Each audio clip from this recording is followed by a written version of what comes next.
Hey everyone, welcome to our first video bonus episode of Lights Camera Accolade. I guess we can do introductions because people might not be able to immediately recognize us. I'm Sarah. I'm Chrysantha. I'm just kidding. I'm Jake. And I'm Abby. Nice. Excellent. So today what we're doing is we're listing our top 5 movies each from what we've seen for Best Picture nominees and winners up to the 5th year of the Oscars. We'll be doing this every 5 episodes, ideally, if everything runs smoothly and we keep to a schedule and a plan. But to kick us off, we're going to go in alphabetical order. So it'll be Abby and then Chrysantha, Jake, whichever way you guys want to swap that out. And then myself. But, there's a world in which I read literally all of the nominees and winners, but that's 25 movies and I'm just not going to do it. So, Jake, do you have something? You can look it up on Wikipedia. Yeah. I mean, first 5 Oscars, winners, nominees. There you go. That's all the homework you need to do going into this. But if you've watched these movies and been following along with us, this discussion is going to be a lot more stimulating for you. But even if not, this is your first time joining us.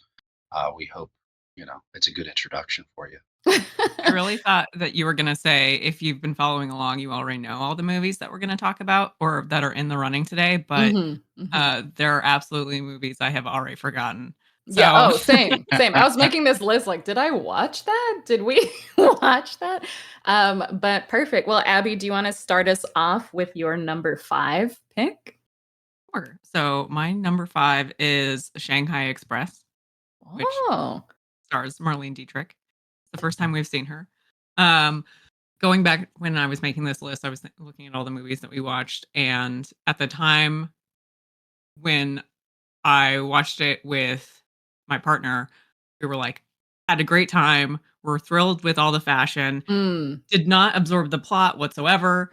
But by the time that we came to talk about it on the podcast, I had cooled on it a little bit, or it seemed like, it, because of the fact that I was so aesthetically pleased by it, but not necessarily hooked by the plot. I don't know that I remembered it as well. Yeah. But kind of thinking about it and going back to it, like, looks great. It's very cool to see a really iconic star in one of her earlier roles. And Anna May Wong's presence is very cool, very awesome to see a Chinese American woman on screen in the 30s. And yeah, just all the costumes are incredible. I love that. I'm rethinking my list immediately, but that's all right. We're going to roll. We're going to trust everything I wrote. Well, I love that experience you had, because I kind of had the inverse, to where when Chrysantha and I watched it together, I think I kind of glossed over a lot of those, I don't want to say surface level, but like you put it, aesthetic elements that were genuinely kind of groundbreaking and interesting, and more focused in on certain elements of the story that I thought were kind of like problematic or not my favorite. And then in talking with you, it raised my respect a little bit for the movie. So it kind of seems like we met a little bit in the middle. And overall, I think it was solid. Like, it was a good movie. But like I mentioned in the episode, I remember when we were talking, I wanted to see, and this is probably more of a modern perspective, but I did want to see them do a little bit more with Anna May Wong, because she was, like the most compelling of the characters. And it sort of felt like there were no stakes for Marlene Dietrich and her male lead. And it was like all the sacrifice and struggle was put onto the Anna May Wong character. I don't know if I'm articulating that correctly, but it was like she went through the trauma. See where you're coming from, like, in the sense of like like they get the story, and it, like, they have the emotional story, but she is the person who is like actually moving the plot and like making the plot happen, which that it feels weird to like not have her interiority when she is the person who is like driving so much of that, right? Yeah, it basically like felt like it should have been her movie, and it wasn't. But it was, as you're saying, very beautiful. So. The audience only can watch things with people they identify with. That's the assumption. Yeah. All right, Chrysantha, your number 5 pick. It's funny that Abby says that, because I was actually torn between Shanghai Express and The Champ. But I ended up picking the champ. my gosh, a win for Jake. Like, mainly because like I wanted like a lighthearted movie pick. I mean, I liked Shanghai Express. But I just feel like the only reason why I liked it, I mean, besides from like the jump in cinematography and kind of like the story, was just I really liked Anna May Wong's character, and I feel like I could care less about Dietrich's, to be honest, and the fashion and all that. Oh, you didn't care about the fashion? Like but it was so extravagant. It was extravagant, but I guess it's just because like it, in that regards, it kind of like took me out of it a little bit. Okay. Like, sure. With the plot of the movie or like what was happening, I just feel like, I don't know, like I just feel like there's a lot of like serious subject matter that was going on. Yeah, that's definitely true. And then to have all that being taken away for the way, you know, she's dressed, I don't know. I just didn't. It was nice to see it, but I would have preferred to see more of the story, like more meaty story. And then, as Jake said too, like I just felt like they could have done more with Dietrich's character as opposed to just being an icon, I guess, like the jewel of the movie, if that makes sense. So did you end up choosing the champ solely because there were things that you didn't like as much about Shanghai Express, or were there things that you specifically liked about the champ? Or is it just like a pity pick for Jake? No, with the champ, like I liked, out of all the movies we watched, I think that's one of the, I guess, lighthearted, you know, kind of like easy watch films I did enjoy. I did like the whole, what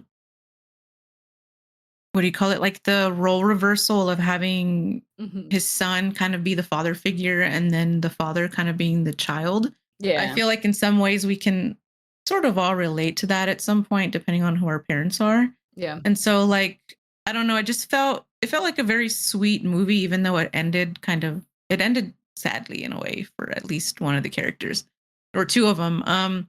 But it just, I liked the dynamic between his dad and him. Like they were just best friends, you know, just trying to like, I mean, they were just always like shooting the shit, even though like Champ or like the son was like, I would want more from you as a father. You know, I know you can do more. You don't always have to succumb to like essentially yourself, but at the same time, I accept you and I love you for you. You're my dad for who you are. And so like, I love that. Yeah. I don't know. I liked the message of the movie. I thought it was a nice movie. And because of also like, I think there are a lot more things that I disliked about Shanghai Express. That's why I went with the champ. Sure. That totally makes sense. All right, Jake, you're number 5. Yeah. And I did just want to comment quickly because I don't know if it'll come up again. Probably with you, you might have this on your list, but with Marlene Dietrich's fashion, I think at one point she almost had like a human centipede style, like 3 minks or foxes, like with their faces stapled to each other's asses. No. It was like really over the top. And then there was another one where her whole side, it was like a flower thing coming, and I was like, how does she walk through doors? I have no idea, but I can understand if you're a fashionista being very into that. So it was interesting. I feel like fashionista and just recognizing how much confidence you have to just like truly rock that, to have to like sidestep into a room because you don't fit and then still like command that presence is like, damn, okay, I could never. Yeah. It's like Queen Amidala style or something. Yeah. Right? That was cool. Yeah. Okay, good. Well, my number 5 might be one that a lot of people have forgotten. It was kind of lesser known. We maybe didn't touch on it as much as others, but I really had a great time watching it with Chrysantha. It's a movie called Bad Girl from 1930. Really? Really interesting. Yeah. Okay. Yeah. So let me explain. I really think, as I said, I think on our episode, this movie should have been called The Very, Very Good Boy in reality, because I think, well, there's a lot of things I enjoyed about the movie. I like the way early on you see the women talking with each other. and they're very straightforward and intelligent and everything. And then her boss comes up, her male boss, and you see like the persona change, and she's telling him everything he wants to hear. And it made me think, wow, I wonder if like all women are like that, like towards me and other men. And that made me introspective personally. So that was interesting. Yeah. But mainly it was interesting because I think whereas other movies we've watched, like I know we said, don't let an incel ever see what was it, Sweet Home Arizona? No, what is it called? The Old Arizona Arizona? movie. In old Arizona. Yeah. I was like, Yeah, what movie don't. are you talking about? Okay. That's how you remember everything. I don't. But if we let an incel watch that movie, it will make them more incelish. Right. Whereas this movie, the guy is kind of an incel when he meets the girl, but she brings out the best in him, and he's gradually growing as a person throughout the movie. He's making great sacrifices to try to buttress their relationship and make her happy. And I thought it was really nice. I thought it was funny at times, the movie. I did think it was like, and this is a common theme that I noticed with a lot of movies, the engineering of stakes by inserting kind of like unbelievable misunderstandings and people's refusal to be straightforward with each other, which I think to some extent, yeah, exactly. So that's like a common theme that might come up in our discussions more, but that was a little bit like, as a modern viewer, like, come on, just say what's on your mind. But if you put yourself in the context of the time period and what they're saying with the movie, I was pretty compelled throughout it, and I just really had a good time watching it. So I thought it was a solid number 5. All right. There's already a lot more differentiation than I thought there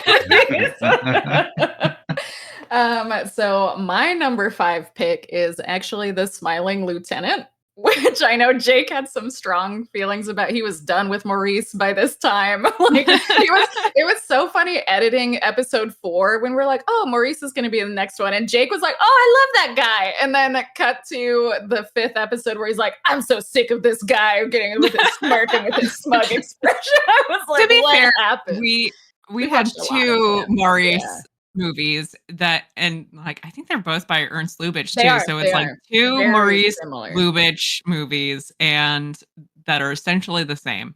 Yes. So I can see how you would get tired. We'll talk more on this in a little bit. Yes. I'll talk more on that in a little bit. I say essentially the same in vibe, but very different in story. Because the other Ernst Lubitsch one, what was that one? I forgot what it was called. Oh, 1 Hour with You, which was very much about just like, oh, husbands cheat, and then it's okay, it's fine, it's whatever. Which I did not. That was the worst one. That was the worst one. But I think The Smiling Lieutenant, for a lot of the reasons that we talked about on the podcast, mostly the relationship between the 2 women and how they're not just like at each other's throats. And you have that like nice scene at the end. Like I really, truly enjoyed that movie. And it was really refreshing to see that sort of thing reflected on screen.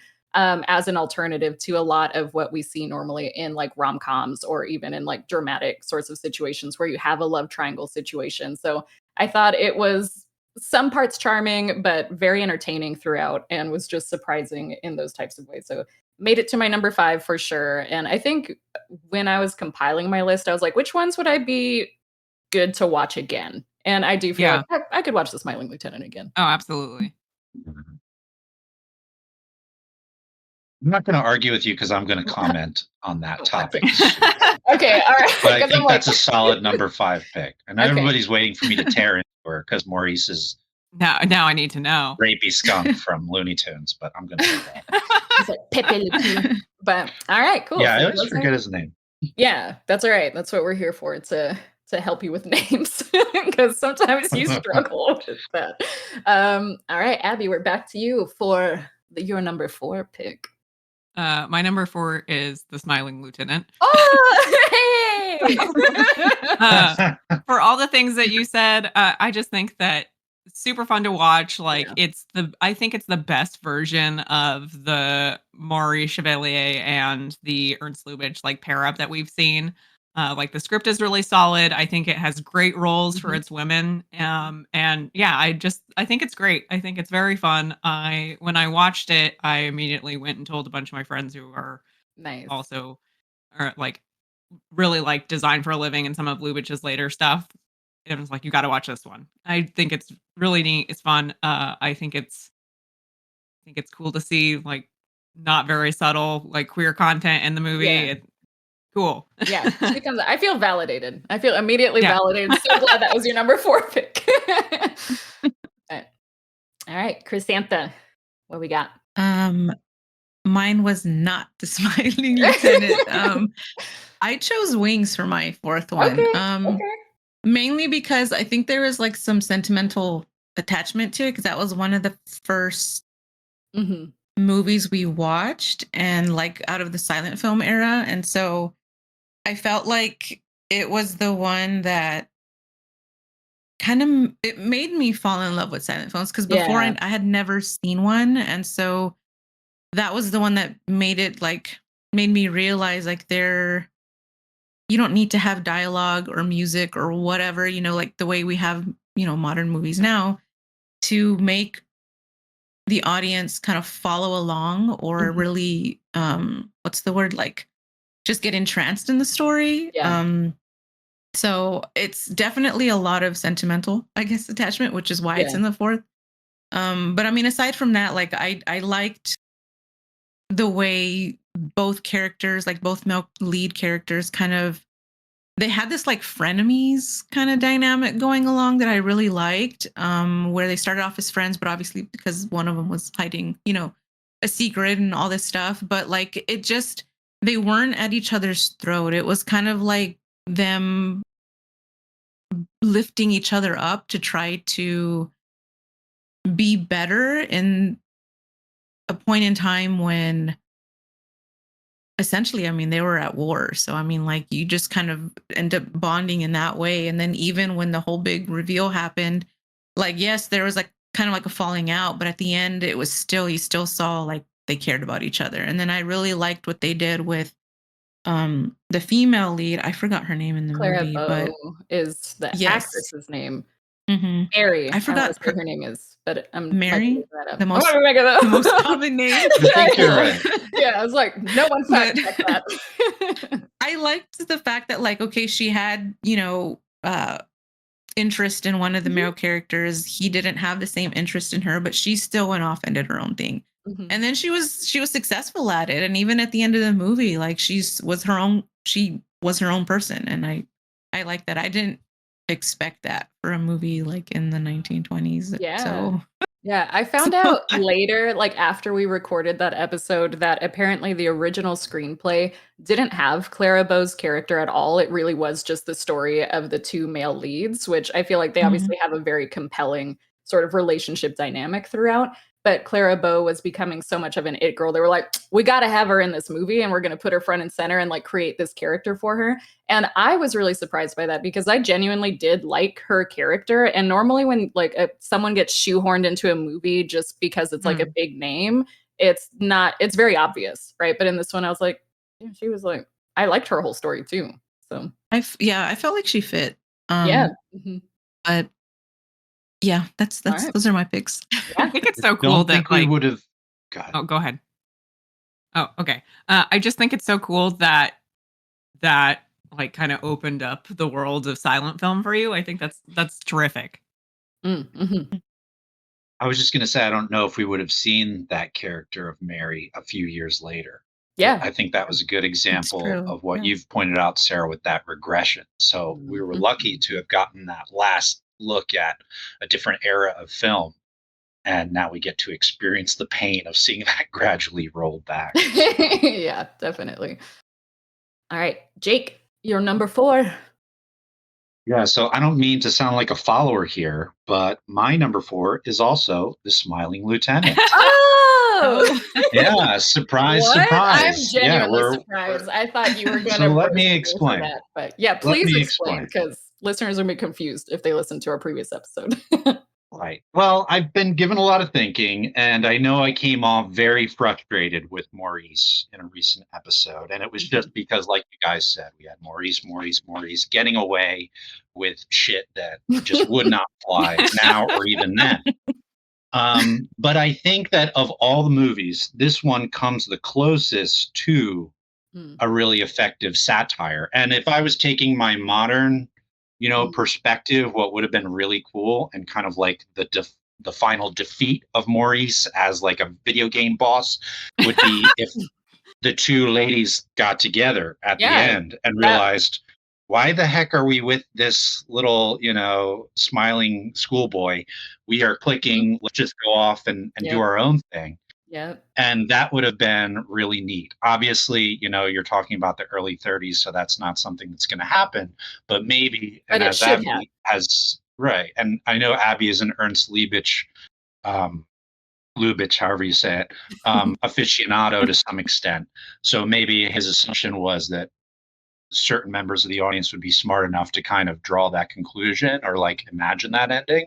But that's how I like to imagine the ending. And when I do, it enhances the movie. But also I have to say, I do like Maurice, like for all of his shit. And that one movie is so dark that you mentioned before. 1 Hour with You. 1 Hour with You. Yeah, oh, that terrible. is just like, there are instances in that where he's just looking at the camera like, we all do it and we get away with it. Like, and it's just like, holy shit, they're like socially programming women into servitude in this movie. Yeah. But anyway, I could imagine being in the theater as a woman in that and just watching and be like fuming. Be like, like just giving you all of the just please. But I can also imagine a lot of women would be like, caught it. Yeah. I don't know. That was dark. But I was going to say, I still really like him. He's funny I do too. Charming. I do too.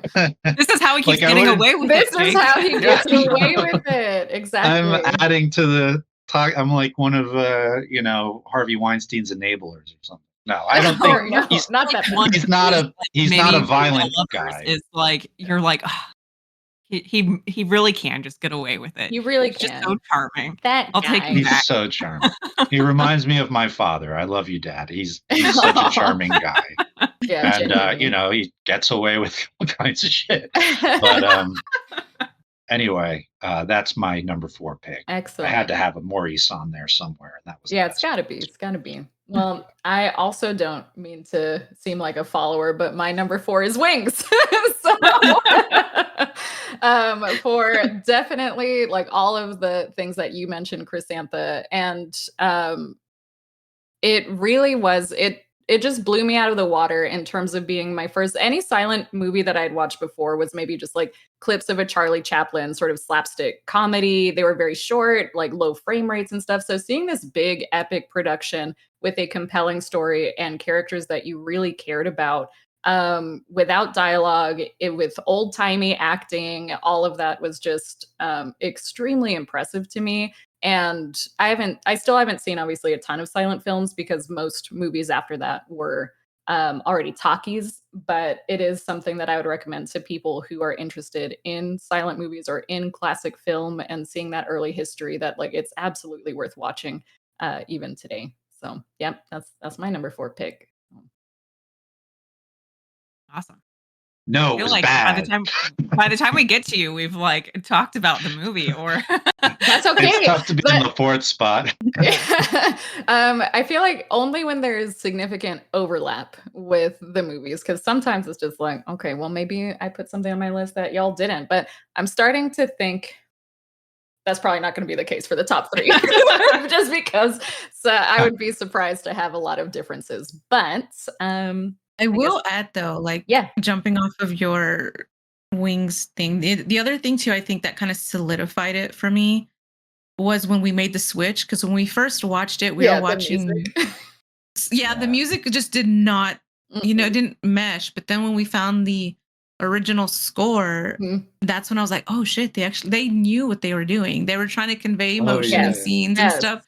So it changed the feeling of the movie. And then that's when I really was like, okay, I can appreciate it a lot more. Because I was the same way. Like anytime with silent films, it was always a lot of it's just always like comedy, and like slapstick comedy. And so like I never really looked into what does an actual full-length feature film look like until Wings, and I was like, oh, okay. I understand now. It definitely made me curious too about, because obviously different theaters had different setups in terms of how to orchestrate, like how to do the score alongside the movie. If you're somewhere in a big city, you might have like a full orchestra, or if you're in a small town, it might be a recording or like some middle school student on a piano just like sweating through it, just like this is a really long movie, you guys. But yeah, the music definitely makes a big difference. So just I don't remember if we put a warning in that first episode or if we forgot, but if you watch the Tubi version, it's gonna, please don't. It's just like and like while people are dying, and you're just like, I don't think this is right. I don't think this is It correct. starts to make you feel insane. Like you're like, yeah, just on loop the whole time. So find the version that has an appropriate score for sure. But all right, Abby, number 3. My number 3 is the Divorcee. Ah, shit. With Nora Shearer. I thought her performance was so good. She's so likable. I've since watched a couple more movies with her in it because I liked her performance in that so much. And I think I know that we've talked about it previously, but the end of that movie where it goes in a direction that I was not anticipating based on the script, in the sense of like it would be very easy to have just matched her up with her like high school sweetheart. But really that's not what that movie's about. It's really about kind of taking accountability and being aware of the fact that if they had gotten together, that would not be right. You know, it would not be because they loved each other necessarily. It would like have a bunch of baggage with it, and it would be an easy thing to do, but not necessarily the right thing to do. And I think that feels more developed and more thoughtful, and certainly more like reflective of real life, and it being complicated and kind of messy. Of like, obviously, like she and her husband did cheat on each other, but the fact that they come back together, or it's implied that they might, that feels way more true to life. And I thought it was pretty great. I think that scene too of her in the car is like spectacular, where she's like deciding, I'm going to cheat on him. Like just in her face is excellent. Like so much about that. And what I would say is with the Divorcee, like a lot of the movies from then dealt with infidelity as a theme, right? And so we see 1 Hour with You, where it's kind of like tongue in cheek and kind of made a lighter topic as a recognition of like, this happens and we just roll with it, versus the Divorcee, I feel like is a much closer look at how painful it is, and how there's a lot of gray area within that, where people who aren't even bad people necessarily can do terrible things to each other and then be spiteful about it and have this back and forth and these ebbs and flows, but still recognize that like there's not any kind of like perfect person in this sort of world. And at the end of the day, they realize that they want to make it work. They're going to work through it, even though that doesn't mean that it's like happy ending. Things are going to be perfect from now on. They're going into it with kind of more like open eyes in what to expect. And that just dealt with the subject matter a lot better, obviously, than just like, don't we all do it? So, yeah. With that, with what both you guys are saying about how much more of an interesting examination of that topic that is in the Divorcee. And we've even compared other movies throughout when we've talked about them to the Divorcee and been like, why couldn't they have done it like the Divorcee? But I will say one of the things that triggered me in your description there, Abby, and this is just about different perspectives and, everybody's different interpretations, is I would not say that she made the right decision or the wrong decision in deciding to go back. Yeah. Because I don't think that that's the whole point, is like, it's different for everyone. Yeah. Like I'm very much, I'm very much a romantic, so I would be more bitter towards that other person and would not consider going back to them. But I totally understand people that would. But I think that that's part of what makes the movie interesting, is you can walk away with it with different interpretations. And just like you said, it really, turns your expectations on its head, because it's all laid out for this alternative option. But ultimately, she makes that maybe more true to life decision. Yeah, and I'm glad that you said that, because I think it's not, when I say right or wrong, I don't mean to imply like ethically right or wrong. I think that, so I'm really glad you said that, but it being right or wrong for the character, which I feel is really kind of getting at the heart of why I like that Yep. movie, where every choice that happens really feels like it's reflective and indicative of the characters that are experiencing that. So it would have been wrong for her, and even it might have been right for another person, but Mhm. it felt very grounded in terms of who that character was supposed to be, which I think Yeah. is interesting. Instead of it Makes being total sense. a moralizing, like, it would be very easy to take that concept and make it a moralizing kind of like society movie, and I think we've seen versions of that East movie. Lynn.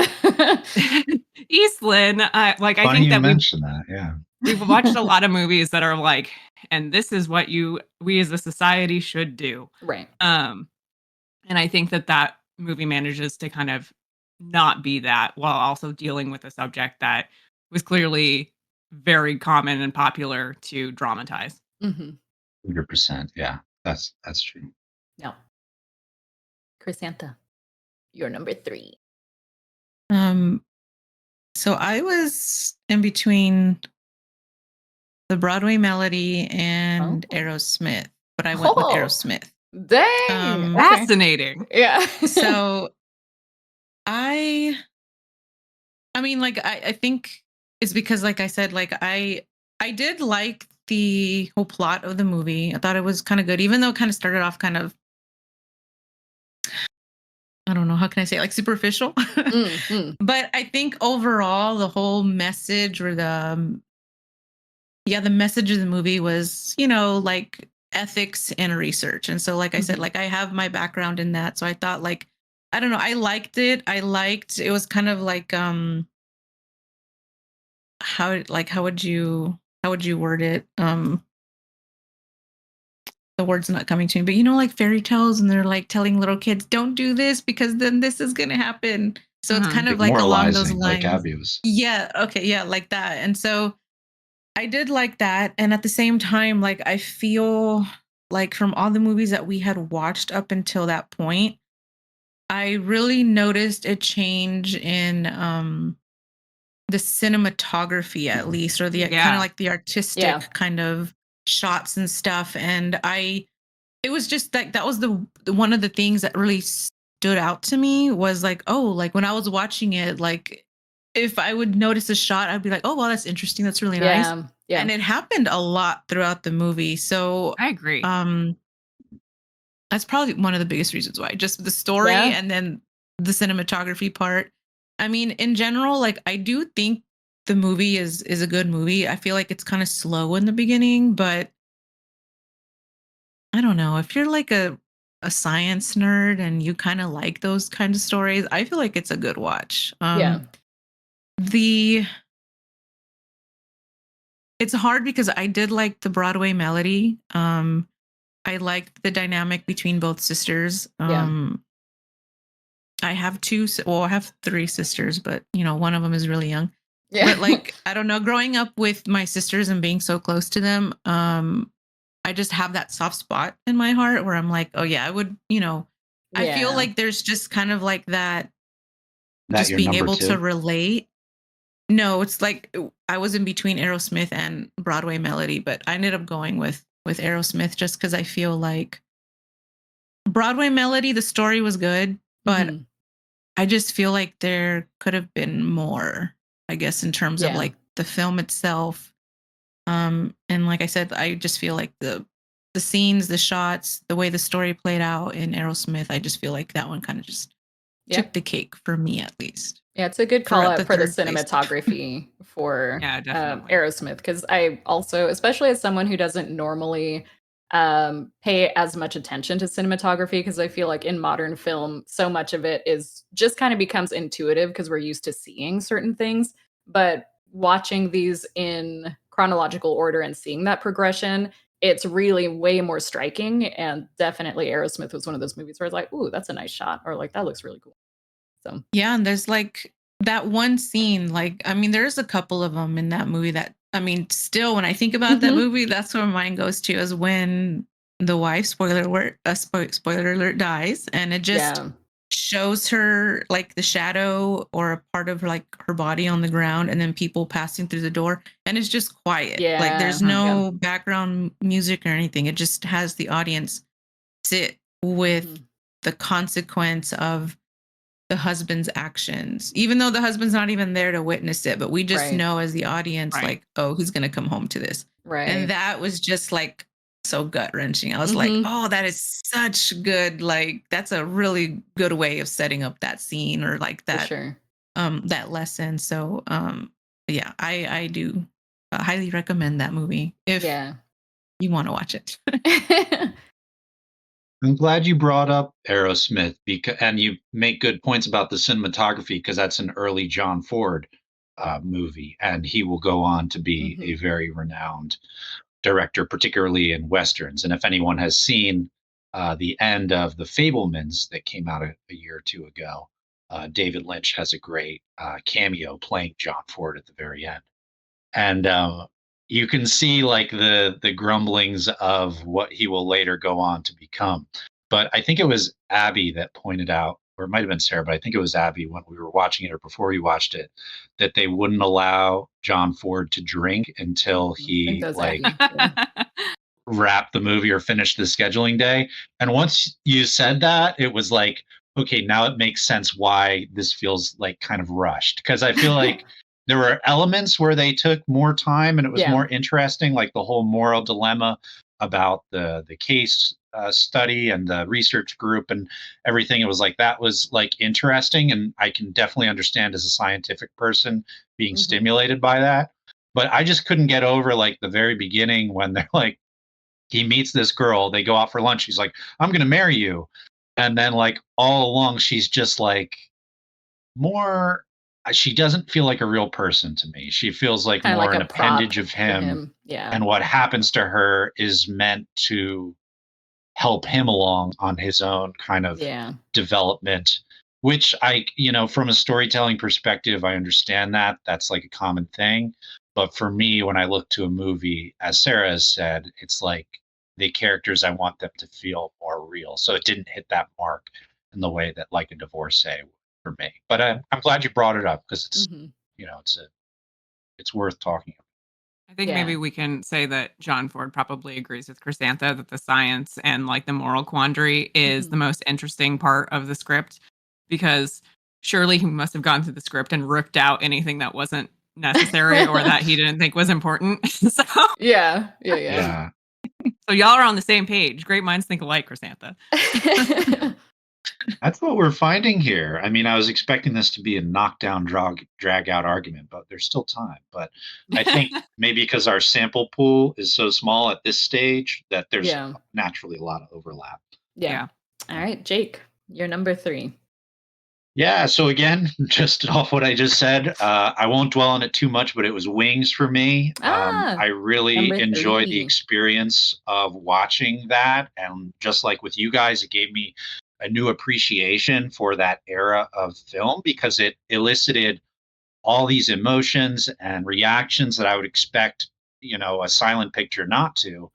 And in particular, that end, because we didn't really talk about it that much yet. But I was like genuinely moved by that. And it was painful.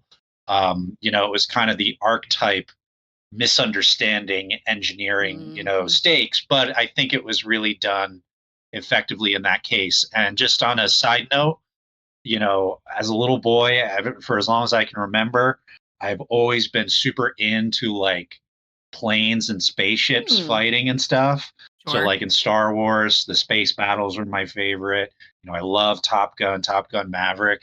So to see kind of the progenitor of that type of action movie, I was impressed because it was like, as we found out with some of the great research that Chrysantha and Sarah did, that was, that was dangerous. And that was a lot of that was real. So, it was cool. And it's one, like you guys have said, I've recommended to other people since, just not on Tubi.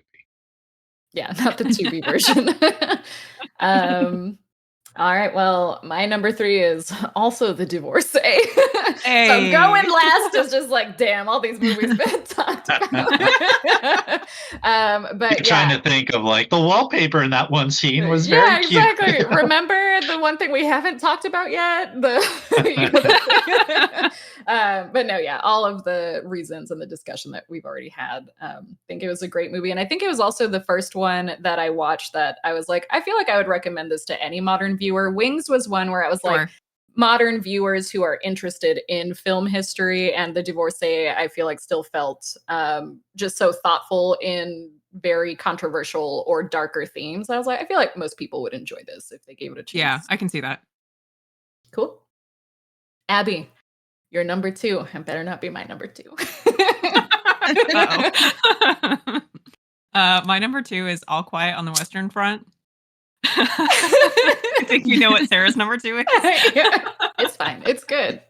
Okay. It's good. It's Why? good. Why? Yeah, a revolutionary statement. All Quiet on the Western Front is a good movie. Yeah. I think the thing, and I'm sure we could talk about this to death, and I'm sure much smarter people have talked about it to death than me. But I think the thing that stuck with me is that, like, it's a very early, like, sound movie, and the really thoughtful ways that they use the fact that early sound did not have, like, a complete silence. Like, you were always going to have that grainy crackle quality to it. And they really, like, are thinking about that when they are developing the image on the screen, so they know that they're always going to have that crackle quality, so that what can they do in the picture to motivate that. And sometimes it is people walking by, like people in the background, it's the weather, it's, you know, the chaos of fighting happening like nearby. And I think that's a really interesting and super thoughtful use of, like, taking the difficulties of an early technology that hasn't yet been cleaned up yet, and figuring out how to make it either supported by the image on screen or kind of really enhancing that. And the way that that movie sets up environment, like what its environment looks like and how it feels and just how oppressive it is really impressive. I literally never had any of those thoughts. We'll see, we'll have things to talk about. But I'm just, this is again, I think something going back to just being a modern viewer, you take a lot of things for granted. And because All Quiet on the Western Front, it was early sound. So like you said, it had that crackling type quality and everything. Oh, we have a guest. Sweet point. It was so far ahead of some of the other sound movies that we watched that it just felt more modern to me. And so I didn't even really stop to think about the interesting things that they were doing to compensate, right, for some of the shortcomings that they had. So that is actually a very cool insight that I didn't even think about. So I'm going to lay my cards out on the table here and reveal that I did not include All Quiet on the Western Front in my list. And I'll tell you why. I am looking at this ranking process in terms of our personal favorites in terms of what we're watching. So while I understand and agree that for the time it was groundbreaking for all the reasons you guys are saying, and it's easy to see that when you watch it, and it is a great film. For me, it almost felt derivative at this point. And because you've seen it doesn't make sense for it. That's what I mean. Like, you know, if you were in that time and you saw it, you're like, oh, wow, war does suck. But for me, I've experienced a lifetime of music, movies, TV, media, school lessons hammering into our heads war is bad and pointless and a waste and the failure of all of our institutions. And it's kind of like, yeah, I get it. So when it gets to that point in the movie where he gives that moralizing speech to everybody in the classrooms at the end, I was just kind of like, yeah, you know, what else is new? So that's kind of selfish, I think, to take that perspective. But for me, it made it kind of like, you know, well-trodden ground already. But that's a function of being a 21st century person rather than an early 20th century person. Right. I also think so that's why, yeah. No, sir. No, sir. You want to say hi? He agrees. I do think, like, funnily enough, But that yeah, kind makes of sense. emphasizes something about the strengths of the movie, because I feel like it does go on to really influence so much of the, like, you know, war movie. Seems weird to say war movie industry, but frankly, war movie industry. Yeah. Whether that's the intent of the movie or not, debatable. But it feels like so much of that movie is in the DNA of other movies that we have, like, seen so much of. Like, I always think of, I've shamefully never watched the X-Files, but What? because when I've tried to go back to watch the X-Files, I've watched so much other like Monster of the Week TV that was so inspired by the X-Files, and I think it's time. I'm becoming enough This is of going an to be a adult. spin-off podcast is like going Make through the Abby watch the X-Files with Abby. X-Files. Yeah, exactly. But like I have a hard time going back to it that's because fair. it was so influential on so much of network television that kind of followed it in the next decade or two that Yeah. it's hard to go back and like see it as it was with fresh eyes and not be like, yeah, okay, I get it. Oh my God, my cat went to your place now. Teleported. Yeah, that's crazy. While I agree, and I can definitely see that, I feel like because it is very rare to watch a war movie from the losing side, as we discussed, Mhm. in that Yeah. podcast, it still is like the message of war sucks and anti-war, etc. I think hits closer to home. It's well done. It's showing you just truly, because it's from that perspective, more of how that impacts everyday people who normally get dehumanized in other war movies. Yeah. So I thought that was absolutely great. And then putting it obviously into the context, right, of it reflecting on a recent war for their time and then proceeding an even more kind of like horrendous war after, definitely affected the way that I thought about it while viewing it. So I totally get what you're saying as a modern viewer, but I think I put myself so much in the shoes of the time while watching it that it just was good enough to be my number 2. No spoilers, but that is my second pick. Yeah. So What you guys are saying, what you guys are saying is true. yeah. No, I like your perspective on it too. No, think and I it's do think great. these lists should be like personal, right? I Yeah, think yeah, it makes it more absolutely. interesting. And like I said, the way I viewed it was like, would I rewatch these? And it sounds like you would not watch the original. All watch the 2021 one on Netflix or 2022. I mean, it's also the very thing good, is but different.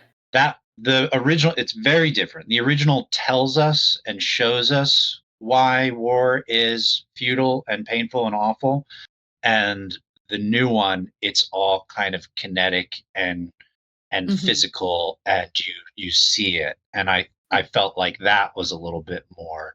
And just as a lizard brain male, the action scenes are more updated. But anyway, Yeah. that's what I would say. Watch the new one. All right. Well, I'm like late to this discussion, but if we're moving on to the second pick, Yes. my second pick was The Divorcee. Yay! So I mean, I feel like you guys already had, pretty much covered all the points and stuff like that. But the reason why I picked it, besides, all the points that you guys made, was like, I'm not like, there are some rom-com movies that I do like or I've enjoyed, but they have like less romance. And I know Sarah had mentioned, like in a previous podcast that we did, she talked about miscongeniality kind of falling in that genre. And like, I enjoy that movie, but I feel like it doesn't really hit just solely romance stuff. And so like with The Divorcee, it was kind of similar to me. Like it does, it's in that sphere, but it's like a different take on it. And then like for me too, like I have I guess an inkling for stories that have like torrid romances, because I just feel like they're a lot more believable than the rom-coms or the romances that involve just kind of like Maurice Chevalier movies where everything just works out in the end. I cannot suspend my disbelief with that. So I really liked the realism that The Divorcee offered, and I liked the complexity as well with the dynamics between both characters. And I mean, plus Chester Morris comes out. I really do like him as an actor. You like Chester Morris, we know that.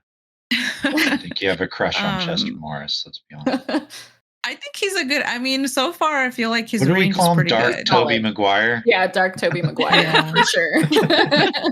But I liked the fact that like it showed kind of like a progression, like a timeline of these two people when they fell in love, when they're starting their, marriage and stuff like that, and then how it falls apart, and then how they come back to, well, maybe they come back together. We don't know. But there's at the end it ends with just, two people who obviously have been scorned. Right. They went their own way, but then they come back and they're like, you know what? We acknowledge that what we did wasn't great for like both of us and the relationship in general, but there's still like this care or understanding that we have. Like there's something that's always going to tie us together. Right. And I feel like, to me, that is very romantic, because it's like, I don't know, it's just like, it's a shared experience, even though it was not a good one, but it's a shared intimate experience between two people that only them two understand. And I really liked how the movie kind of conveyed that, and then just kind of ended on that note. And I mean, also, damn it, I forgot her name again, but Norma Shear. Yeah, Norma Shear. I loved how strong her character was. So good. Yes, and then like the backstory, like from the research that you did, Sarah, when you were saying that like they didn't want to cast her because they didn't see her as like like attractive and stuff like that, or as like a sex her own icon. Husband. Yeah, and I liked the that kind of like attitude of like, oh, I'll show them kind of stuff, because like I don't know. I was like, she fit the character so well. Totally agree. Totally agree. Yeah, so I'm just going to jump on this and do a double like reaction to what you're saying, and also do mine, because I picked the Divorcee, but I'm going to save the audience. Not going to retread any other ground that anybody else has so effectively trodden over already. Just to say, I like that it made me feel uncomfortable, because I am such a moralizing kind of black and white person, that ending left me like, but the world is that way, and I need to grow up and be an adult and realize that. But I also want to touch on a couple of very cute anecdotes about this movie. So I've been telling people about what we're doing, friends and relatives and everything like that. And one anecdote is when I went to Las Vegas in September with my uncle and some other folks. And my uncle introduced me to this really cool lady who he's been friends with for years, who she spent about 35 years doing high-end blackjack dealing for very wealthy and powerful people. And so she had a ton of super cool stories, but also she is a old movie buff, like an old-timey movie fan. So when we were having dinner and I brought up to her kind of by that point my favorite movie that we had seen, I said, The Divorcee, have you seen it? She said, have I seen it? I love The Divorcee. That's one of Norma Shear. That's one of my favorites. So it was very kind of validating that we had that interpretation. I remember messaging you guys soon after. Yeah, it was really fun to hear about. It was cool. So there was that. And then I was talking with my great aunt Twinkie, who I love. Cute. It's kind of like a matriarch in our family to some extent. We were in the summer at her summer home, and we were talking about, again, what we're doing, the podcast and everything. And I mentioned Norma Shear, and she said, Norma Shear was your great grandmother, my mother Bunny's favorite actress. And The Divorcee was one of her favorite movies. I love it.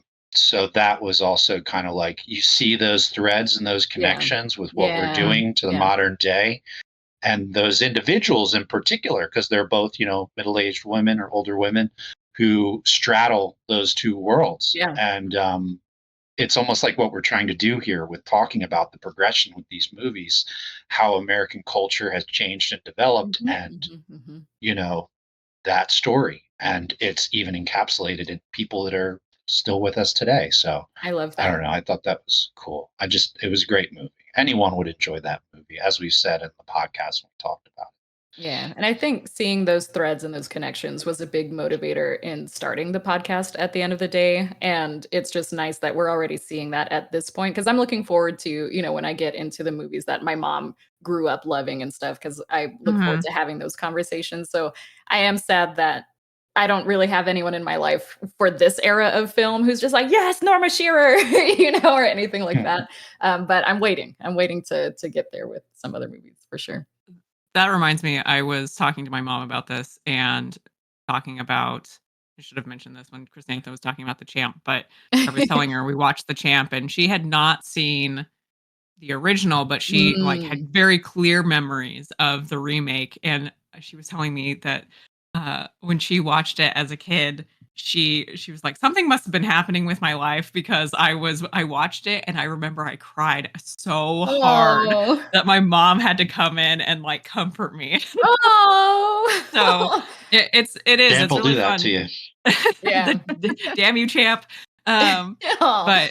But yeah, it's been very fun to like have those conversations with other people and like kind of Yeah. see like what their connections to film is. It's nice. It's very Yeah. fun. Like just the Mhm. conversations that we have, I think are really fun. Like y'all have perspectives on movies that I would never have that perspective. So it's really awesome to like hear y'all talk about that. But it's also fun to go out Yeah. into the world and speak It's to fun other to hear people wrong about opinions. movies. Yeah.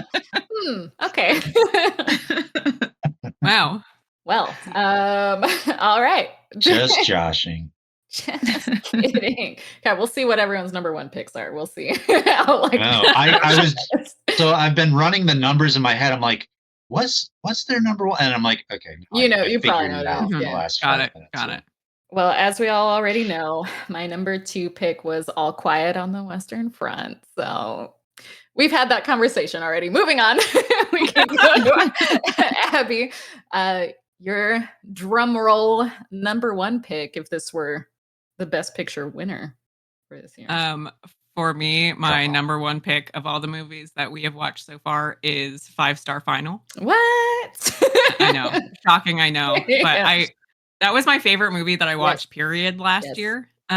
Like just stellar. Yeah. Yeah. I really, really enjoyed it. I don't know if it's just because I got it at the exact right moment or what, but it felt like a real marriage between so much of the stuff that we had watched earlier, in terms of like schools of acting and kind of how stuff was shot, and also a real view into like what I Yeah. think we're gonna get more into. And certainly this already existed. Like we've watched other movies that are perhaps better movies than the Oscar picks, but that have kind of that naturalism and that sort of thing. But I felt like it was such a cool contrast to those, but in a like obviously they were contrasting each other, but it was doing something complementary for the narrative of that movie. Mhm. Really felt like it was adding to the quality of the movie rather than feeling like mismatched or weird.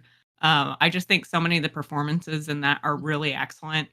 And I've watched a lot of I love like grim, depressing movies, and oftentimes they don't actually maybe because I've watched so many of them, but sometimes I don't connect with them in the same Mm. way that I may have used to, or even though I can be like, oh, this is really good, I don't necessarily like feel the gut-wrenching moment. But Yeah. so many of the performances in that, especially the like dad character's Yes, the performance, stepfather. Yeah. oh my gosh. And Oh. just like from that moment to the end of the movie is just so like Mhm. emotionally wrenching. Mhm.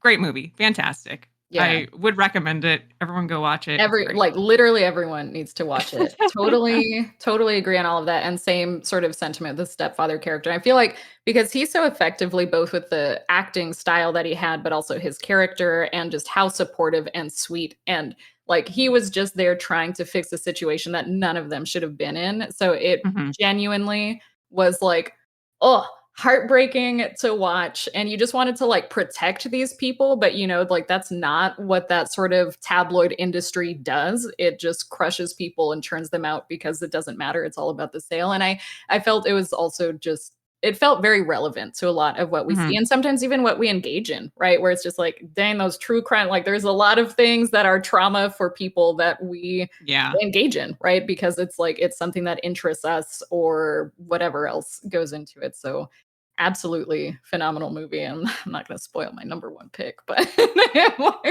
totally agree on all your points. It's interesting because I agree with you guys in the strengths of the movie. It's just it didn't seem to be as affectatious for me as it did Dang. for you I guys. cried. I don't That know one why. was, I think, the main movie that genuinely did make me cry. Yeah, I got From anything that close. we Like, and watched. I don't like No, I got do cry. much crying in movies Wow. anymore. But Yeah, I do. I guess it Just just anything, I'm felt just like like they were like sacrificial lambs in a way that I understood what the movie was saying. And like you said, Sarah, it's really interesting in how relevant that is. The mhm. idea of this old world. I think we touched on this on the episode, but that old world being crushed up in a meat grinder to turn into this new world Mhm. where if you want to be successful, you're self-serving, you're a careerist, you're moving to the metropolitan areas, you're getting your own job. There's no respect for family or dignity or history or anything. And that was a cool examination of that. I loved the secretary character. She was Yeah, she cool. was Yeah. You might great. She talk was on that, real. Sarah. Yeah, and her Um, acting, like, was just yeah. absolutely phenomenal. To Abby's point about naturalistic acting, I feel like she's Mhm. kind of the first one that we truly see that fully becomes the character. Mhm. Loved her so much. It wasn't think you can see in an actor's eyes if they're thinking or not. And she was not thinking, she was in the moment, Mhm. you know. All But right. it would have been so much more effective if somehow they had her give that final spiel instead of the daughter character, I feel like part who of I that is get just the why acting style. I think it makes sense for Yeah. the daughter to have been the one to do it. But I think the daughter's acting, unfortunately, just wasn't up to the same level. So it didn't hit quite as hard. That's not the scene that made me cry, though. So it's okay. the stepdaddy. Mhm. It Yeah. was so sad, and just I all just of the reveal and yeah. how he covers for like, so the daughter doesn't find out what he just walked in on and found. Just that sort of like, "No, everything's fine. You guys have fun. Your mom's not dead in the back room, and I'm not about to go end everything. It's fine. I love you, kids." And then that's it, like, oh, Mm. Yeah. so good. Such a good movie. So yeah. All right. On Let that you happy note, expound on it when we get to your turn. Yeah. on that pleasant transition, Chrysantha, what's your number one pick for this year? Or not this year, Um, 5 years. once again, late to the convo, but mine was All Quiet. Mm, mm. But after I honestly forgot about the 5-star I was gonna final, text you too. I was like, and "Did you watch it?" I did. Man, you have to. I watched Oh, it you with you watched guys. okay. Yeah, and I completely forgot about it. And so like I'm not Wait, gonna change it five-star because I finals already the like one I 5-star think finals that's the a one you good missed. sign. That's the the one what? that you missed, 5-star final. Because I remember having the conversation on the podcast about and Yeah, and you were like, you were it's like, "I from still what you pick guys that are over the saying. Grand Hotel." Like, you hadn't seen that one yet, but you were still like, "I'm gonna pick that as the movie But I for this remember year." watching it. Maybe I did.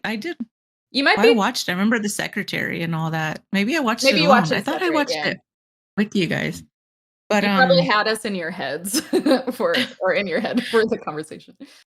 but I forgot about that movie completely, but I'm not gonna Yeah, change you my can't change it, yeah. thing last minute. But yeah, I chose No. All Quiet. Yeah. Mainly because like I do agree with the point Jake made previously about like, okay, yeah, I feel like it's kind of like not that it's overdone, but like we've definitely heard it time and time again about, war is bad and stuff. But I still feel like it's a good message to put out. And I Yeah. feel like even though I've never seen any of the remakes at all, The so Netflix I feel series, like I feel like seeing this one, seeing the original for the first time as like my baseline kind of just sets up a really good foundation to watch the others. The same thing yeah. with Champ. I didn't know that there was a remake until I did the research and I was like, maybe I need to go watch that movie. Um, but like I said, like I like the perspective of viewing the war from like a soldier from the opposing side and just looking at like how I would believe things would happen, or like, because it just war affects everybody, and I feel like it just, along with all the points that you guys made with the cinematography and how it just influenced so many war movies from that point on. I feel like how can you not choose it Yeah. Yeah. as your first? And Jake. I battled though because I was like Jake, where I was like, it's kind of Yeah. like a no brainer that this would be the number Sure. one. Yeah, yeah. But like at the same time, I was like, well, it's there for a reason. People Sure, talk yeah. about it Mhm. for a reason. Yeah. People recommend people watch it for a reason. So Mhm. I also do enjoy watching war movies. It's not because I enjoy the violence and all this other stuff. Like I just feel like when I watch them, I can just put myself, or I feel, I guess, the terror, like maybe what they're experiencing or what the character, has to envision themselves experiencing and stuff like that. So like it's just so just like a very tense sort of. yes, yes. And it's like inherent drama. It's and I don't know. I think it's a good film. I do want to watch the remakes, like I said, but I'm gonna hold off just because I feel like that would be a really good bonus, episode. We watch remakes of the originals. So I'm gonna hold off in case that is like something that's gonna come into fruition. But yeah. It is now. That sounds fun. It is. We're looking for ideas. We are just doing things spontaneously here. We are not pre-planning anything. Like, that is a good idea. Let's try and do that. All right, Jake, what's your number one? I'm not gonna argue with that, Chrysantha. I think it is an important movie, and nobody would have any gripes with that. But what is a far more important movie to me, and I think many, young men or boys or girls or whoever, is a little movie called The Champ. And this movie, what? This movie, The Champ? I don't know if this was unexpected for anyone who hasn't heard our last episode, but I thought The Champ was a beautiful, beautiful movie. And as I've been very upfront about from the beginning of this adventure, I'm a bleeding heart. I love my heartstrings to be yanked on. And all throughout that movie, that's what happened. And Chrysantha touched on it earlier today, but I think the most powerful thing about that movie is all the pressure that was put on Dink to be Dink, played by Jackie Gleason, young boy who, as we know, was horribly abused. Whatever. Horribly abused. And not even remembered properly by Jake. Yeah. Well, maybe if he had won, if he had actually won, instead of just being nominated, we would all know who he was. But we don't, and he's dead now. But anyway, he did a really good job. And he really did. What was I saying? Oh, all the pressure that was put on him. He was the parent in the situation. And I think a lot of us who are children of baby boomers and Gen Xers can relate in different ways to in our lived experience of having to fill those roles at different points. And for me, the scene that like solidified him as like Dink is a male role model for me was when he was talking to his mom, and his mom was sad that she hadn't been part of his life up to that point. But I think she could also sense he had developed a thick skin and like a good sense of himself. And I don't know, there's something about, I cried like 3 times in that movie. That scene, the scene where the champ told him they can't be friends anymore because he's such a fuck up in the jail cell. That was hard to watch. Yeah. And then the very end when the champ gives his life so that Dink can remember him as a hero.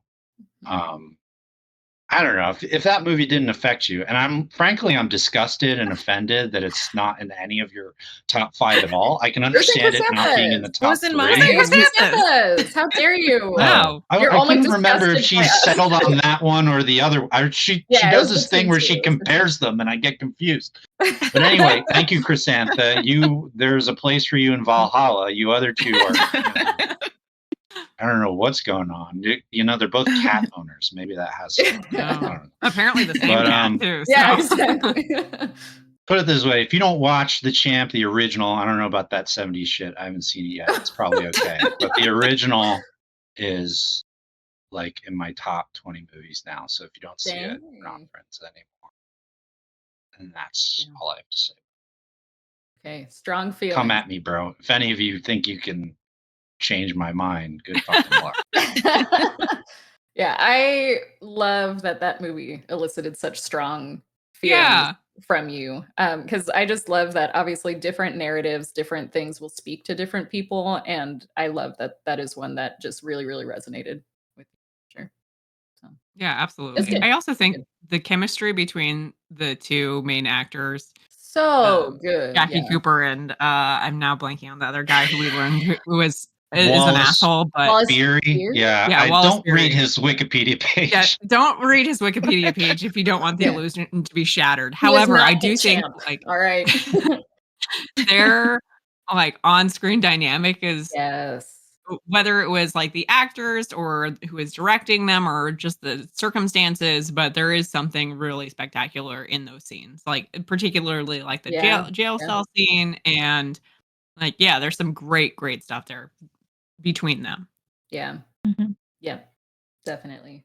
Hard to have to grow up so young, but a lot of Mhm. people do. Yeah. Yeah. And Oh yeah. Dink set the bar. Yeah. I like he's one of the character names that you remember. So this is how Yeah. like as a You better fucking How believe it. important and formative. I don't know his this- name in real life. yeah, obviously. You're just like, doesn't matter. He's Dink. He is Dink to me. I thought you were setting up to announce Skippy. I I knew it was going truly to be thought I one was of the one of one those of the two, Jackie one of Cooper. those two. Yeah. No, I knew from watching the champ because we watched it, as a group. I was like, okay, Jake loved this movie. Loved it. Something's happening with Jake. So like, are you experiencing okay? something. Yeah. Getting concerned. Yeah, no, definitely. Well, my number one is a 5-star final as well. Which, yeah, again, that one similarly, we all have movies that affect us for various reasons. And I think the only thing that I wanted to touch on that I don't think we have was the scene in which the wife whose life is being ruined by the tabloids trying to dredge up, this murder story that had happened yeah. 20 years ago. So the scene where she is like desperately trying to get the newspaper to listen to her, to just like talk to someone to remove the story because it's not even for herself, but for her daughter who's about to get married to like a well-known family. It's like she does not want that to kind of stain her life. So that scene where she's just on hold and it does a split screen and then she gets passed on to the other journalist. It's like, well, talk to him because he's the one doing it. And so he refuses to answer. And the secretary's like, oh, he's not in right now. Well, he's sitting right there. And it's just this constant just being passed around. You do not matter. Even though this is like singularly the most devastating event and time in your life that will ruin you, they don't care. And it's just like, oh, what powerful narrative scenes, powerful like cinematography choices to go through with all of that. So I just truly, truly love that movie and think that everyone should watch it. Absolutely. Yeah, it was good. You guys made me realize how good it was after you talked about it. Apparently like not good enough to make it to your top 5. Well, I knew you two were going to sing its praises so strongly, and I wasn't wrong. So everybody knows it's good. I think this has been really fun though, because it's like I think it's very fun to A, hear what everyone's thoughts are, but B, kind of have the opportunity to re-examine stuff. Like I don't think if I had been asked to make a top 5 list that like Shanghai Express would have made it if we had made this list right after we filmed that or like recorded that episode, right? Yeah. Kind of being able to like sit and percolate and revisit this stuff. Yeah. Really nice. Yeah. I love that. Okay, well, I thought it was interesting how we all kind of chose the same movies, but just like in different orders. Exactly. Like based on kind of probably the things that resonate with us or the things that we really like about film. So very cool to see. Can't believe Trader Horn didn't make the cut of anyone's. What? I know. It's so groundbreaking. Ranchero died for nothing. Oh my god. No, real people died for nothing. Not just real people. So pretty sure we saw one of them die, as you said. I think so. Real people, real animals. Hopefully it was a dummy, but it didn't look like a dummy. So, All right. Well, I sent everyone a link so that we can easily do our ranked choice voting so that the internet can help us tabulate which the podcast's overall top 5 ranking is. So just drag in order 1 through 5. So number 1 being your top spot, not your 5th spot. And then we'll see what the definitive podcast ranking is. I included all of them. I really shouldn't have. Yeah, we have to do that right now. All right. I don't have my mouse because I just. It's okay. All right. Yeah, I thought about not including some of these because I was like, there's absolutely no way this will make someone's top 5. Like, genuinely, I'm wasting my time typing this, but I was like, you know what? Y'all You knew know, I Disraeli. fought that urge to put Disraeli on. yeah. Sarah wanted to put the Hollywood Review as her number 1. Yeah, That would be a is. troll move. That would be like an Elon Musk troll move. Yeah, it is. The Hollywood Review was a memorable experience, not for good Not for reasons. Chrysantha. She was fucking Oh yeah, asleep. she fell asleep during it. Yeah. Yeah, Abby's lucky to have missed it. That was the day where I messaged you guys afterwards. I was like, my insecure brain, like, I'm sorry if I wasn't that funny last night. I was like, I didn't realize it was just the movie put me in such a bad mindset. Yeah, wasn't even you. Socially insecure from it. Is that y'all's least enjoyable movie experience so far? I think For Trader sure. Horn. Well, Yeah. There's been a couple. I think. Hollywood Review was that bad, I think. That Hollywood Review Oh was like, no. even though it's not controversial and angering, at least Trader Horn had Trader Horn being like, and giraffes can cry. Like there was, I don't know, some random things about that movie that were like, okay, I guess people are trying to have fun with this, maybe, even though this is a movie that should absolutely never be watched, and it is horrible, and it's so sad that this got made. But Hollywood Review, I don't know, it's torture. I'm surprised nobody put The Grand Hotel.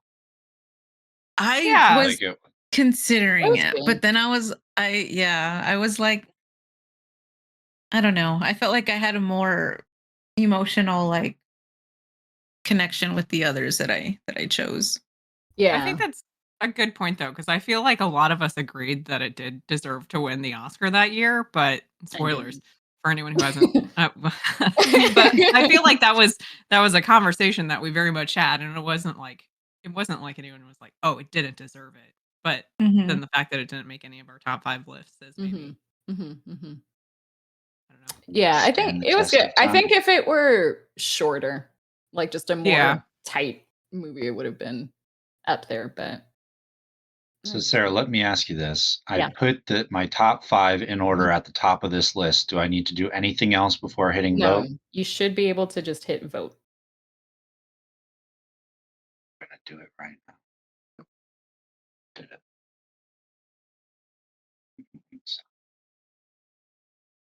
Just let me know when everyone has submitted, because then I've submitted.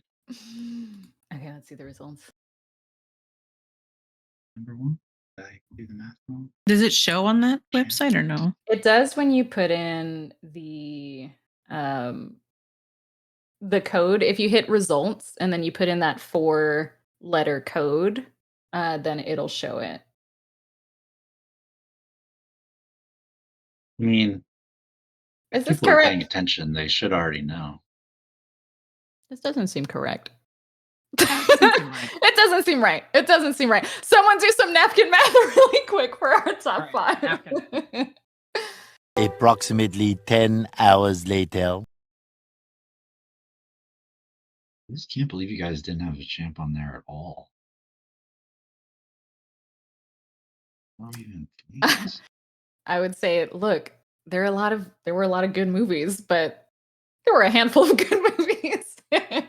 Okay. Our top 5. Yeah. In 5th place is The Champ. Okay. In 4th place is Wings. In 3rd place is 5-Star Final. What?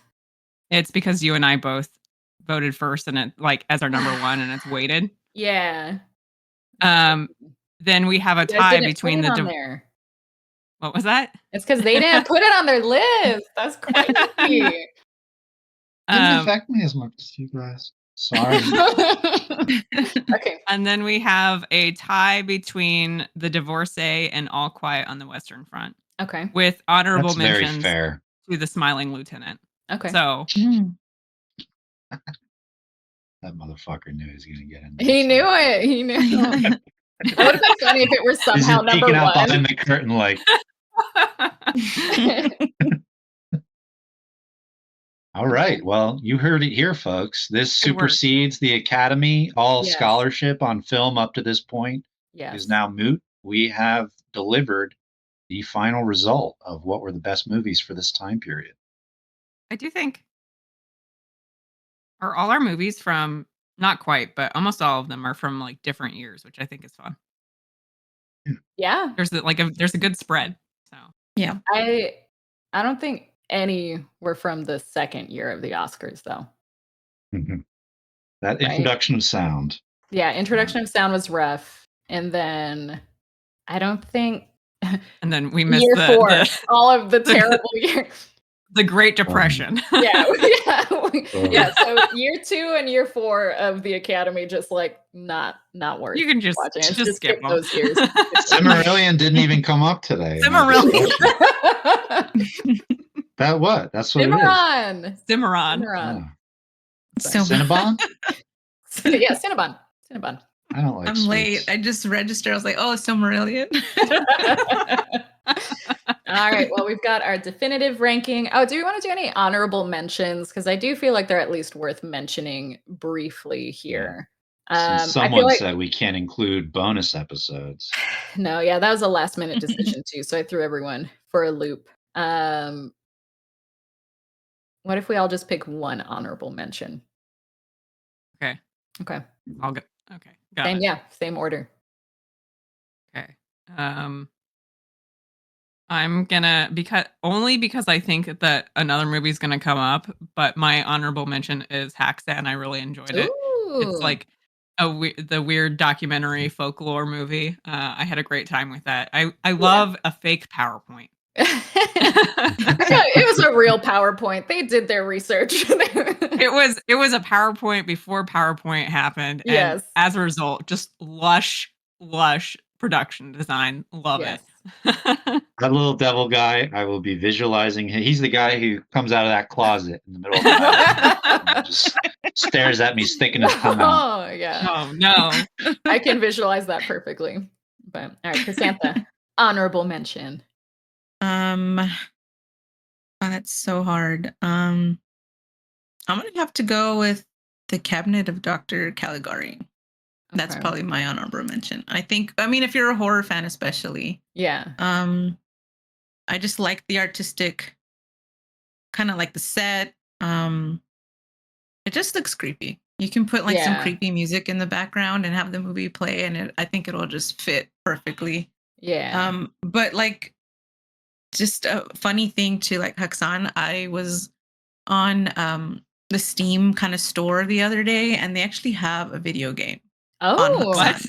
Oh my god! Yes, it's like not even that expensive right now. So it's I don't know what it's about. I think it's like I don't know if it's a retelling or what, but they have the thing on. Thrilling. I'm gonna go find this. Yeah, let us know how it is too, because I'm curious about it, but I'm still in the factory.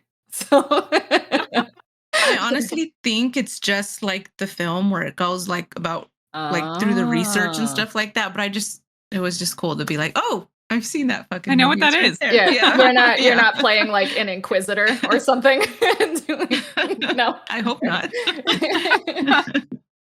All right, Jake, your honorable mention. My honorable mention is Hot Frosty, a really compelling reimagining of a Christmas classic we all know and love, except way sexier. I would say I'm about 98% heterosexual, but Hot Frosty, Yeah. I don't know. That 2%. No, I'm just kidding. He was not hot. Literally the whole episode. Who listened to the episode knows I have major gripes about that. I should have gotten that job. If they gave me a personal trainer, I could have gotten a body like Hot Frosty. Oh, absolutely. Because they're building a Netflix facility here in New Jersey soon. Oh, so hey. Hot Frosty 2.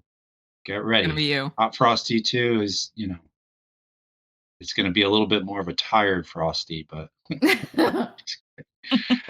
just kidding. Hot Frosty 2 sucked ass, and you can't change your Frosty answer. 1 sucked ass. You can't change your answer. That's officially your honorable mention. Just kidding. I was going to say Cabinet, but I don't want to copy Chrysantha. I mean, Cabinet of Dr. Caligari. That was really cool. the twist at the end was like, Yeah, bum, bum, bum. super, Apparently, super that whole movie Shutter Island is just like a not to rip-off give of that. away cabinet, Mm. but that's just like a straight rip off. Yeah, which I really loved that Anyway. movie, so I'm like, okay, I'm down to watch the silent version of this as well. Um, well, I'm definitely gonna say my honorable mention is M, and I feel like Jake, you left that one for me out of the graciousness of your heart because you're like, I'll duplicate what Chrysantha said, but I'm gonna have pity on Sarah who went last during this You've whole been number 4 the whole conversation. This maybe is also why I didn't say M. Yeah. Tell us about Yeah. M, Sarah. Please, Sarah, It please. was just so like anyone who has listened to that bonus episode will already know that it was one of the drivers of some of really compelling conversation, a lot of ethical gray areas, and a deeper look at things that I think a lot of us like to ignore in terms of society or like to paint as black and white. And that's just like the narrative side of it. But the sound design, the cinematography, everything about it was so ahead of The its edit time. is, The like, editing, like spectacular. it's insane. And the acting to like, I know Jake, you kind of knew more about Peter Lorre and stuff going in as well. So it was just genuinely so hard to wrap my mind around like this came out the same year as these other movies. Because it just genuinely was like head and shoulders above so many of those. Yeah. Yeah. Yeah, that was such a wonderful surprise when you picked that. And it's become kind of a thing for me. Like, I know when we watch movies together, there will be a point where I'm like, Sarah, this is a good movie. And I remember during the courtroom discussion at the end, like that's when Yeah. it hit me. I was like, oh, this is a really good movie. Yeah. And I just can't take the cultural and political context out of my mind when I think about when that movie came out, where it came out, Yeah. the topics Yeah. it was discussing. And we touched on this on the bonus. If any of you are not subscribers, become a subscriber so you can hear more in-depth discussion of this. But yeah, I mean, it presages a lot of what happened in the ensuing couple years with the way that crowd gets whipped up. It just goes to show you sometimes the best of intentions can lead to really vicious and horrible outcomes. Yeah. All right. Cool. Well, I love all of our top fives. Abby, thank you for the napkin math there at the end because that website failed us. So sorry. Womp womp. And I don't really know how to do video editing. So viewers, you might just have to sit through that. So sorry. But thank you all for your time, everyone for compiling your beautiful top 5 lists. I always love having conversations about movies with everyone. And to our at this point, viewers, not just listeners. We'll be doing this every 5 episodes and have bonus content every month alongside our regularly scheduled programming where we watch nominees, winners chronologically. So if you'd like to join us for the adventure, we're hoping movies just get better and better, but I don't know. The Hays Code is about to be in full force, so that might just not happen. Yeah, I think we might be in for a bad Shakespeare time in for a Love is bit. somewhere out there down the road. Shakespeare Crash in is Love. there, the Green Book. Yeah. But we'll have It'll be fun. to change up the order next time, Sarah. You can go first. Okay, we'll do reverse alphabetical. We'll draw straws. We'll do all sorts of things. But I kind of like, I don't know, it's a lot of pressure to start the conversations. Thank you, Abby, for being our I was trying to throw you a bone. Yeah, exactly. All right. Well, thanks everyone. And be sure to join us next time, both for our audio episodes and eventually for a future video episode as well. And then I think we can just everyone just the most awkward Zoom meeting ending.